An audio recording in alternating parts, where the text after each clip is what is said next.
We have a video today of AOC absolutely lighting up the right-wing sentiment that is largely against diversity, using logic, statistics, and all the things we absolutely love on this channel. So let's check out a few of these clips and we'll just jump in where is needed after to provide context. Shockingly common, as we've seen from this testimony, that for huge corporations to implement programs that amount to the kind of blatant racial quota setting that would make even Harvard University blush. Executives in banking, technology, and consulting came forward in 2020 to promise to hire a concrete quota of 100,000 Black, Latino, and Asian workers in the next decade. There can be no doubt then that the discrimination pendulum in America's biggest companies has swung past equality and meritocracy towards discriminating against employees who are white, male, or lack other favored characteristics. Now, we're going to get to AOC's response before we really dig into dismantling this, but I did want to show you what she's arguing against and kind of put it into context. These people are solely upset that it's people of color actually getting hired. Hire 100,000 white people in a year to a company and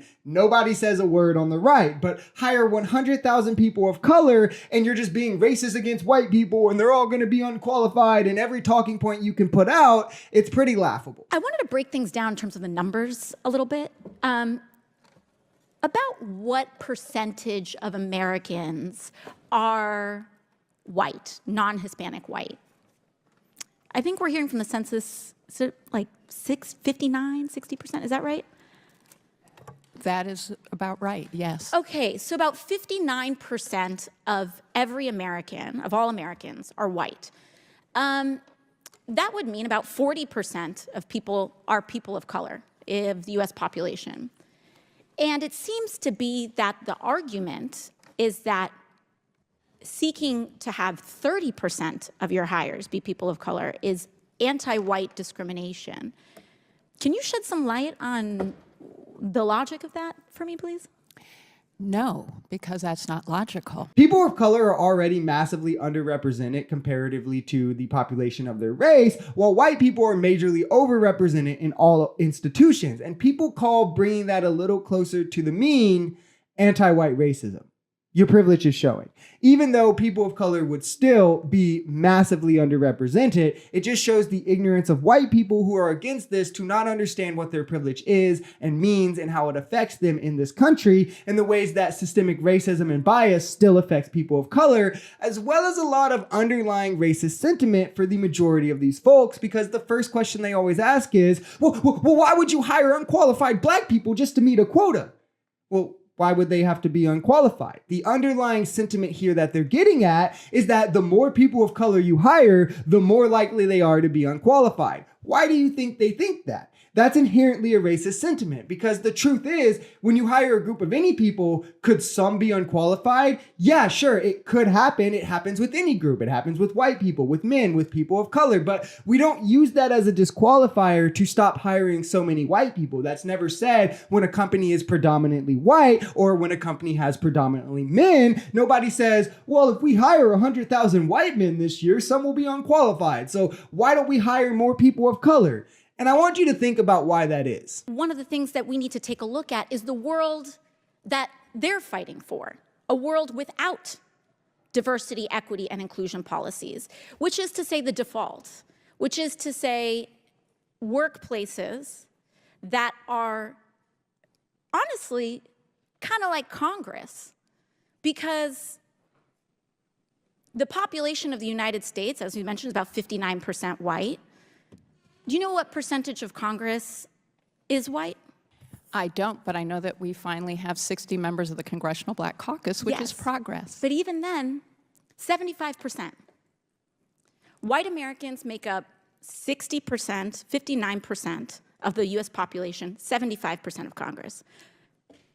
Men are 50% of the population and make about 70% of Congress. So by the same coin of people saying hiring 100,000 people of color is anti-white racism, is Congress being overrepresented by white people, racism against people of color? What about the overrepresentation of men? Is that sexism against women?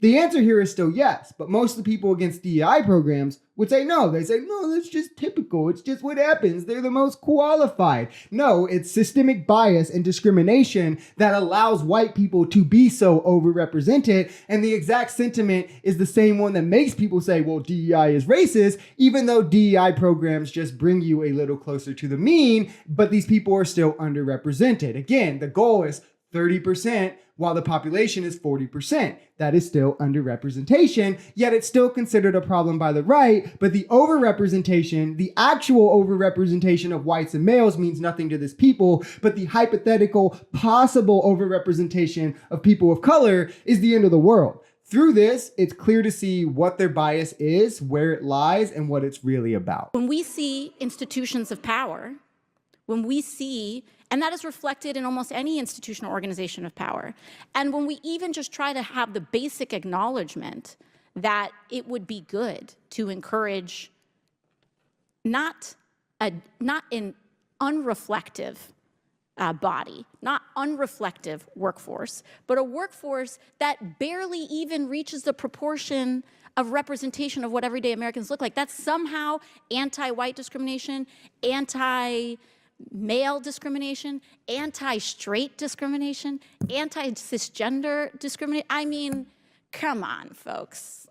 What are we doing here? What are we doing here? White privilege isn't necessarily a privilege in that you have to be rich or successful to have it, or that because you have it, you're going to be successful. It's as simple as this, to explain it like you're a toddler. It's the understanding that if you are poor or homeless or whatever your struggle is and you're white, you likely aren't in that situation because of your skin color. While for a person of color, they are more than likely that has something to do with it somewhere along the line of their life. If you're a white person in a lucrative job or doing very well off, you probably got there a bit easier than a person of color would have. And DEI is just set to balance this out and give people of color the same chance that white people have had for generations. And again, DEI has been around since the 60s. If this would lead to a decline in quality, I would love to see any statistical proof of that from the last 6 decades. It's proven through research actually the opposite. The more diverse a workplace is, they perform better with financial outcomes. They perform better culturally. The workplace is more comfortable for both the owners and the workers. It makes for all around better workplaces. More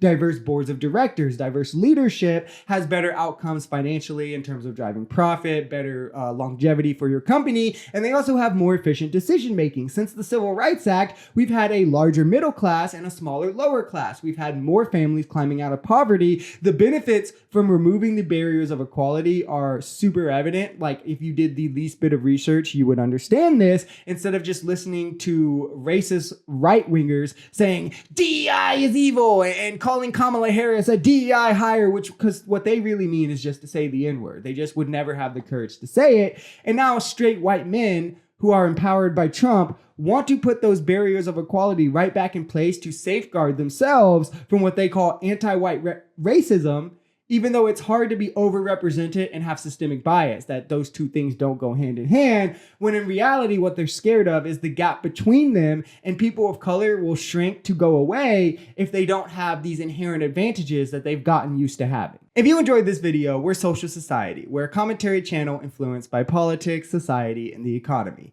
We are pretty left-leaning on this channel, but we're open to our right-wingers as well. The biggest thing here is having conversations that get everyone to the bottom of the truth. If that sounds like something that could interest you, consider smashing that subscribe button, leaving us a like, or even commenting on this video. We even have memberships available as low as $3 if you'd like to support, because the only way we become a society is together.